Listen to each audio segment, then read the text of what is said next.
Protocol conformance does not have to be declared at the original definition of the type. They can be added in an extension.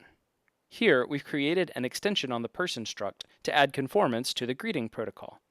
Inside the extension, I provide an implementation of the required methods. Any type can be extended, adding functions, computed properties, whether they are needed by the protocols or not. This is a compiler error because we cannot add stored properties in an extension. Any properties must be computed. Here, the name computed property redirects to the label stored property, but we did not explicitly add a conformance to the protocol. To do that, we could even create another extension. As long as the required properties and methods are implemented somewhere in the module or an imported module, you can add the conformance. Extension can also add operators required by a protocol. One such protocol is Equatable. You'll use it a lot. As a motivating example, I'm building a music app which needs to precisely represent time as a fraction of beats. I created the beat interval struct to represent time. I need to periodically check whether my cursor is at the beginning or end of a note, so it makes sense that I need to be able to determine if two beat intervals are equal. The Equatable Protocol has a single requirement, a static method called equals, which takes two arguments of the same type and returns a bool. We'll declare conformance to the protocol in an extension, and the name of the function is just the equal operator. The protocol places no requirements on the names of the arguments, but it's somewhat misleading that I don't need to write underscore before them. So here's the counterexample. Next, I write the guts of the function. I've left out the greatest common denominator function for clarity. This is your first exposure to overloading operators in Swift, so take a moment for a breath. So the function's name is the operator. Operators are declared in a global scope, but the Equatable Protocol already declares the global operator and says that an equatable type has a static member. So we implement the static method. The argument names are not important because we're never going to write them at the call site. Notice that we used a struct as an example for a double equal equatable because classes use reference equality with the triple equals operators. We don't usually need to declare a double equals for a class.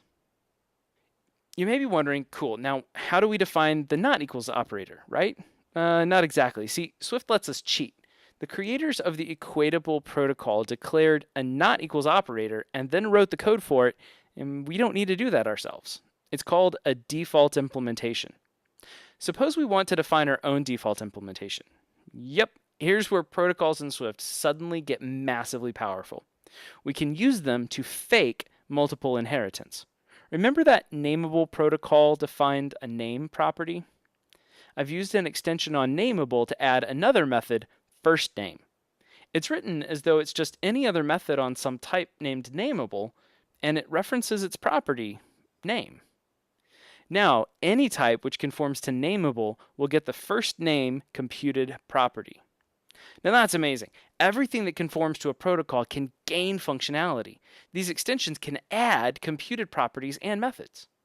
But wait, there's more. Protocol extensions support default behaviors. Suppose I add a declaration of the first name property to the original protocol definition. And now, not only does my class get behavior defined in the protocol extension, but if I choose to, I can replace it. This override gives me the last name component, just so you can see that it is in fact working.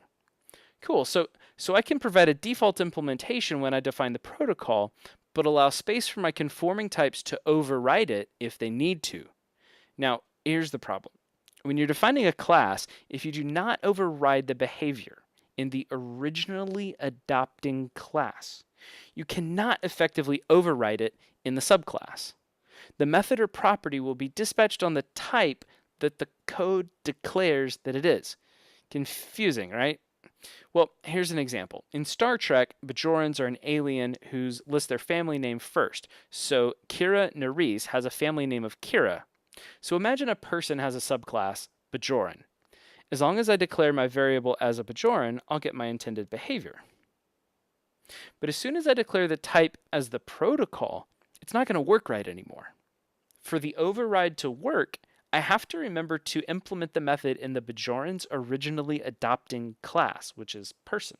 Now I get my overrides as I hoped, but it came at the price of having to repeat the default implementation in the superclass. And don't try casting self as the protocol, it'll just go for infinite recursion. Given that working with protocols mean your code will generally not know the exact type, and the whole point of subclassing is to extend or override behavior from the superclass, I think this is a poorly designed feature of Swift. I suggest you avoid it. Only use protocol extensions where it doesn't make sense to override the behavior, like defining the not equals operator for any type that defines equals. Today we learned how to add computed properties, functions, and even protocol conformance to any type using an extension. We learned how to add default implementations and extensions, and how to replace them in a conforming type, and when we can't, override them. Default protocol implementations. Now that's Swift.